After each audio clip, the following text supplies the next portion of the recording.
काव्या लगातार उल्टियां किए जा रही थी। होश में आते ही काव्या ने जो देखा उसे देखकर वो दंग रह गई। आंखों का धुंधलापन जैसे ही जरा साफ होता है, काव्या को महसूस होता है कि वो एक होटल के बाथरूम में है और उससे कुछ ही दूरी पर खून से लथपथ एक आदमी की लाश पड़ी है। ये देखते ही काव्या चौंक जाती है और हैरानी में याद करने की कोशिश करती है कि आखिर उसके साथ क्या हुआ था। खुद को संभालते हुए काव्या याद करने की कोशिश करती है कि उसके बेहोश होने से पहले क्या हुआ था। दिमाग पर जोर डालने से काव्या को आखिरी बात जो याद आती है, उसमें चीखती हुई उसकी सौतेली माँ काव्या की सगी माँ की बेइज्जती कर रही थी। काव्या के कानों में उसकी सौतेली माँ की कर्कश आवाज गूंजने लगी। तुम दोनों माँ बेटी की भलाई इसी में है कि अब ये शहर छोड़कर चली जाओ, निकल जाओ अब हमारी जिंदगी से। एक फूटी कौड़ी भी नहीं मिलेगी तुम दोनों को इस प्रॉपर्टी से।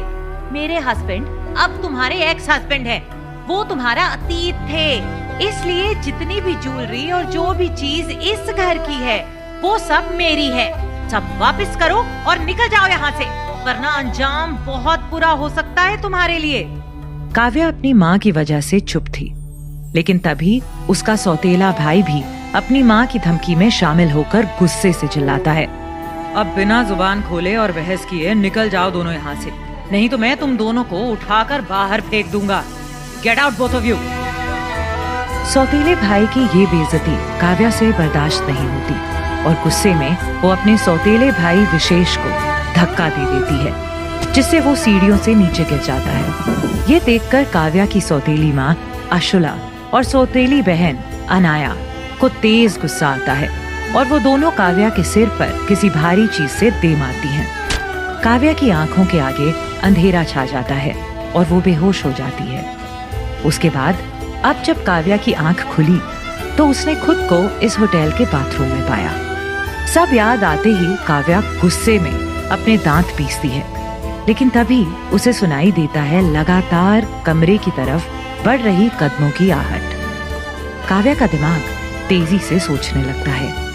उसे अंदाजा होता है कि किसी भी वक्त कोई अंदर आ सकता है और आते ही हालात देखकर यही समझेगा कि जो आदमी फर्श पर मरा पड़ा है उसका खून मैंने ही किया है। मुझे कोई देख ले इससे पहले मुझे किसी भी तरह से यहाँ से निकलना होगा। मेरी सौतेली माँ और सौतेले भाई बहन मुझे इस खून के इल्जाम में फंसाकर मुझे रास्ते से हटाना चाहते हैं। पता नहीं मेरे बाद मेरी माँ के साथ वो लोग क्या सुलूक करेंगे। नहीं, मैं उन लोगों को उनके मकसद में कामयाब नहीं होने दूंगी। काव्या तुरंत फैसला लेती है और खुद को समेटती हुई हिम्मत से उठती है। वह आसपास घबराहट में अपनी उंगलियों के निशान हटाना शुरू करती है। काव्या के पास ज्यादा वक्त नहीं है और वो ये जानती है ज्यादा से ज्यादा 20-30 सेकंड में ही उसे यहाँ से निकलना होगा। लेकिन कैसे? वो दरवाजे से नहीं जा सकती। सोचते हुए काव्या की आंखें खिड़की पर रुकती हैं। कदमों की आवाज और नजदीक आ रही है और काव्या की धड़कनें तेज होती जा रही हैं। अब बिना वक्त गवाए काव्या खिड़की पर चढ़ जाती है। लगातार दरवाजा खटखटाने की आवाज अब तेज हो जाती है और धड़ाक से दरवाजा जबरदस्ती खोलकर कुछ लोग अंदर आ चुके हैं। लेकिन काव्या बाहर खिड़की पर लटकती हुई धीरे धीरे ग्रिल के सहारे बगल वाले रूम की खिड़की की तरफ बढ़ रही है। किस्मत से काव्या को खिड़की खुली हुई लगती है तो वो एक जोर का धक्का देती है और अंदर घुस जाती है। अंदर कमरा पूरी तरह से अंधेरे में डूबा हुआ था। ये अंधेरा काव्या को बहुत ही खतरनाक लग रहा था। इस घुप अंधेरे और सन्नाटे ने काव्या को और डरा दिया। मन ही मन खुद को संभालते समझाते हुए काव्या अंधेरे में एक एक कदम कदम बढ़ रही थी। इसे पता है कि अगर इससे कोई भी गलती या जल्दबाजी हुई तो किसी भी वक्त एक खून के इल्जाम में पूरी जिंदगी बर्बाद हो जाएगी। इसलिए हर कदम सोच समझकर ही उठाना होगा। अपने भीतर चल रही कई सारी बातों के बीच जूझती काव्या को अचानक से कमरे में किसी के होने का एहसास होता है। इस अंधेरे में किसी का चेहरा दिखना पॉसिबल नहीं। काव्या बिना हिले स्थिर खड़ी रह जाती है और इसे महसूस होता है कि कोई बड़ी सी आकृति काव्या के पीछे है और धीरे धीरे ये छवि बड़ी होकर एक विशाल असुर जैसा रूप ले लेती है। काव्या अंधेरे में कोशिश करती है देखने की। कुछ ज्यादा क्लियर तो नहीं, लेकिन अंधेरे के साथ तालमेल बिठा चुकी आंखें देखती हैं कि उस आदमी ने सिल्क पैजामा पहने हुए है। उसकी नाइट शर्ट का बटन हल्का सा खुला और उसके चेहरे से एक कॉन्फिडेंस झलक रहा था। इस अनजान आदमी की गहरी काली आंखें इस कदर शार्प थीं कि वो अंधेरे को भी चीर कर काव्या की आत्मा तक को देख पा रही थी। अपनी परेशानियों में उलझी हुई इस अनजान कमरे में काव्या का दिल जोरों से धड़क रहा है। वो किसी भी हाल में इस सिचुएशन से निकलना चाह रही है, ऐसी किसी महफूज जगह पर जहां जान का खतरा ना लगे। अंधेरे में देख ना पाने की वजह से काव्या अपने हाथों से दरवाजे की तलाश में टटोलते हुए धीरे धीरे आगे बढ़ने लगी। उसकी उंगलियां कुछ ही पल में किसी चीज से टकराईं। काव्या ने हल्के से हाथ फेरते हुए समझने की कोशिश की, आखिर ये क्या है। जब तक काव्या को एहसास होता है कि वह उस अनजान आदमी के सीने से टकराई है, उस आदमी ने उसको जोर से पकड़ के बेड पर धकेल दिया और काव्या को अपने नीचे दबाकर उस आदमी ने एक गहरी झंझोड़ने वाली कमांडिंग आवाज में पूछा, 99वें फ्लोर की खिड़की से चढ़कर तुम मेरे कमरे में आई हो, मरने से डर नहीं लगता तुमको? खुद पर पड़ रहे इस दबाव ने काव्या को कंफर्म कर दिया कि इस कमरे में कोई था, और वह भी एक आदमी। काव्या ने अपना पूरा जोर लगाते हुए तेजी से अपने आप को बेड से खींचा, जैसे कि उसने कोई शैतान देख लिया हो। उसी वक्त बगल की बालकनी से एक तेज और फ्रस्ट्रेटेड आवाज आई, डैम इट, वो भाग के गई कहाँ? इस आवाज को सुनते ही काव्या का पूरा शरीर कांप उठा। यह आवाज उसके बॉयफ्रेंड रमित तुक्कड़ की थी। काव्या ने कभी सोचा भी नहीं था कि रमित उसकी सौतेली माँ और बहन का साथ देगा, और वो भी उस पर झूठा इल्जाम लगवाने के लिए। काव्या यकीन ही नहीं कर पा रही थी कि किस तरह आंखें बंद करके उसने ऐसे झूठे और घिनौने इंसान पर भरोसा किया, उससे प्यार किया।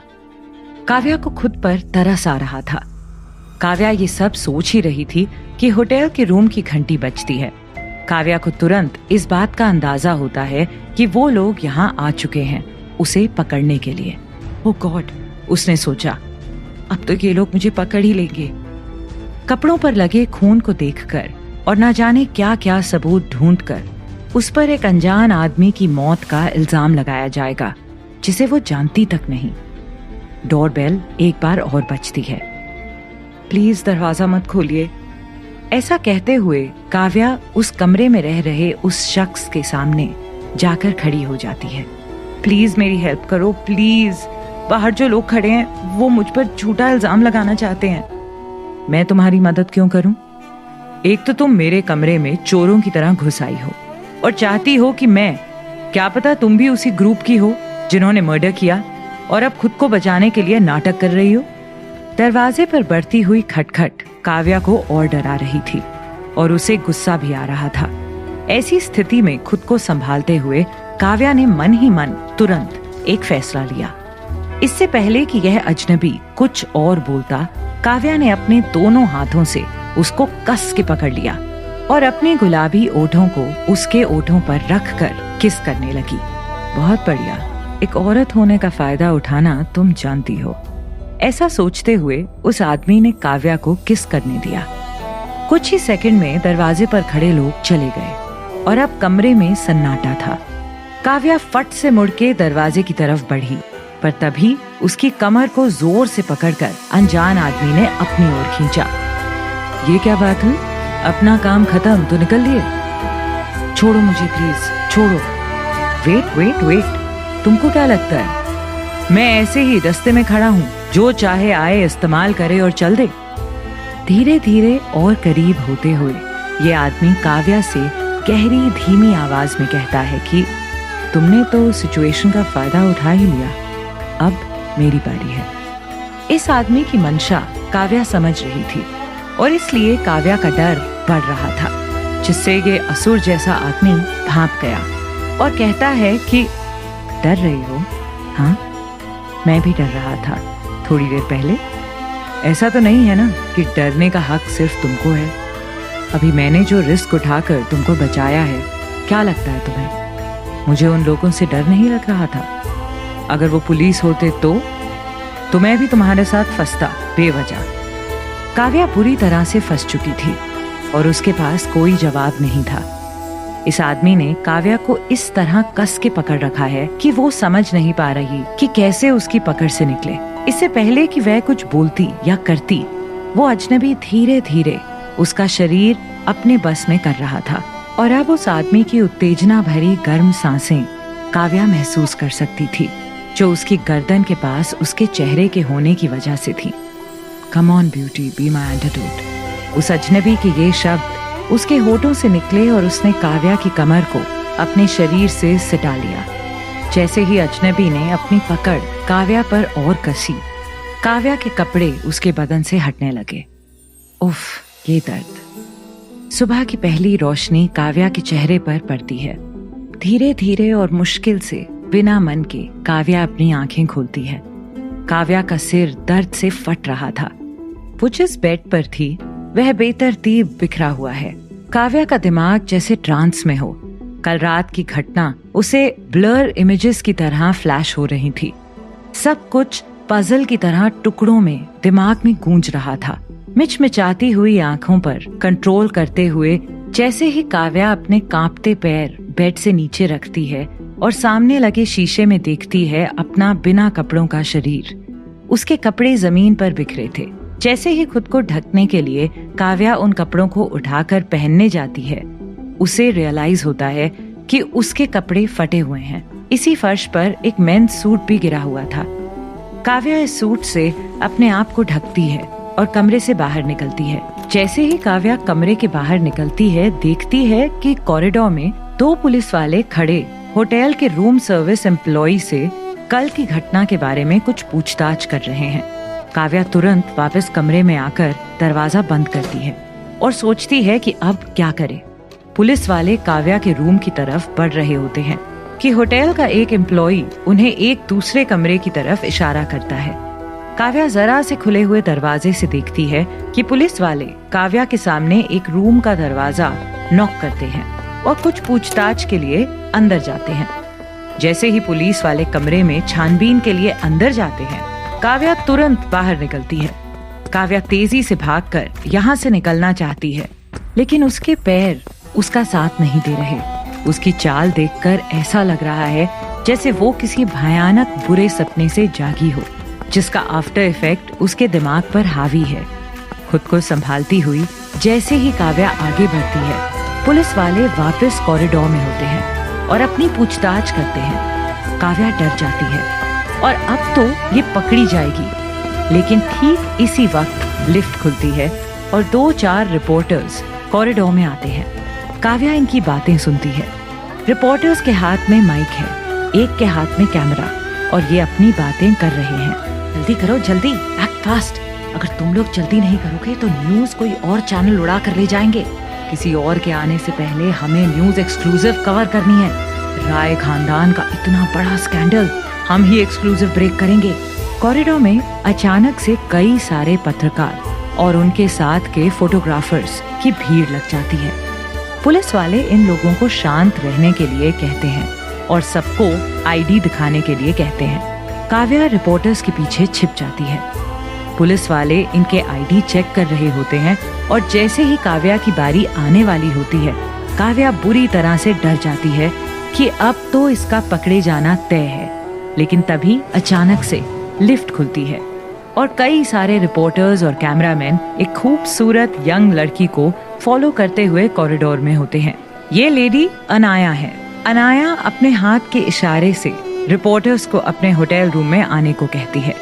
अनाया यानी काव्या की सौतेली बहन। काव्या इस भीड़ का फायदा लेते हुए बगल में पड़े एक माइक को उठाती है और लिफ्ट की तरफ बढ़ती है। काव्या अपना सिर नीचे किए चुपके से लिफ्ट में घुसती है और अनाया राय बाहर निकल रही है। अनाया और काव्या एक दूसरे को क्रॉस करते हैं। लिफ्ट से निकलने की जल्दी में अनाया काव्या को नहीं देख पाती, लेकिन उसको कुछ अनयूजुअल फील होता है। लिफ्ट खाली हो जाती है और काव्या अंदर पहुंच गई है और अनाया बाहर निकल रही है। जैसे ही लिफ्ट बंद होने वाली होती है, अनाया को कुछ खटकता है। अनाया की नजर काव्या के कोट पर पड़ती है। उस कोट पर वालिया इंडस्ट्रीज का लोगो है। अनाया को कुछ स्ट्रेंज फीलिंग होती है, जिसे कंफर्म करने के लिए वो लिफ्ट में झांकती, लेकिन तब तक लिफ्ट का दरवाजा बंद होने लगता है। अनाया चेहरा नहीं देख पाती और लिफ्ट बंद हो जाती है। रिपोर्टर्स की टीम मैम प्लीज कहते हुए अनाया को अप्रोच करते हैं। अनाया लिफ्ट में अभी कौन था ये सोचती हुई मीडिया टीम की तरफ बढ़ जाती है। रिपोर्टर्स अपने सवाल किए जा रहे हैं, लेकिन अनाया के दिमाग में चल रहा है कि वालिया इंडस्ट्रीज का कोट पहने हुए वह शख्स कौन था। अनाया समझ नहीं पा रही थी और पूरी तरह से शॉक्ड थी। 7 साल पहले की बात थी ये, जब काव्या मौत के मुंह से बच के निकली थी और मुंबई छोड़कर भाग गई थी। और अब 7 साल के बाद एक अलग काव्या मुंबई वापस लौटी है। तब की काव्या और अब की काव्या में बहुत फर्क आ गया है। मुंबई के छत्रपति शिवाजी एयरपोर्ट पर उतरी है एक नई काव्या, जो मुंबई लौट कर आई है एक खास मकसद के लिए। आगे की कहानी जानने के लिए सुनते रहिए